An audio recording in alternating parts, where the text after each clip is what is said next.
Mac Mini M4 ကိုဝယ်ဖို့စဉ်းစားနေဆိုရင်ခဏတော့ဆောက်လိုက်လာမယ့်ဂျွန်လ Apple event မှာ M5 ထွက်လာဖို့ရှိတယ် M5 ထွက်လာရင်အဲ့ဆုံးတော့ဒီ M4 ကတော့ဈေးကျသွားလိမ့်မယ်ဈေးမကျရင်တော့များ M5 ထွက်တာကြရင်တော့ M4 second ကိုလည်းဈေးအောက်စီးနဲ့လိုက်ဝယ်လို့ရတယ်လို့ရှိလို့ရတယ် M5 မှာ rumor ရတော့ 16GB RAM 512 storage နဲ့တော့လာလိမ့်မယ်အခု Apple ရဲ့ website ထဲမှာ Mac Mini M4 256 version ကိုသူကဖြုတ်ထုတ်လိုက်မရှိတော့ Mac Mini M4 256 version ကိုယူလို့ရှိရင်အပြင်မှာ sign လက်ကျန်အလုံးပဲရှိတော့မယ်အမှန်နဲ့ second နဲ့ပဲလိုက်ရှာလိုက်ရအောင်ဒါတော့ Mac Mini M4 ရဲ့ box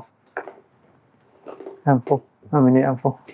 ဒီ site နဲ့ပဲလာဖို့များတယ်သူလာမဲ့ဆိုရင် Apple event ဂျွန် Apple event မှာပဲသိမချင်တော့ပါဘူးနောက်ခါတရက်နေ့ဆိုရင်တော့ရောက်တော့မယ်ဘယ်နေ့မှာလုပ်နေတော့မချင်ရသေးဘူးတခါလေးကျရင် July နဲ့ရောက်လို့ရှိတယ်အဲကြတော့ဘာတွေဖြစ်လာမလဲဆိုရင် M5 မှာမလင်းလို့ရတာခုက processing တွေကောင်းသွားနိုင်မယ် DaVinci မှာသုံးတဲ့ Fusion တွေကိုကောင်း rendering ပို့လုပ်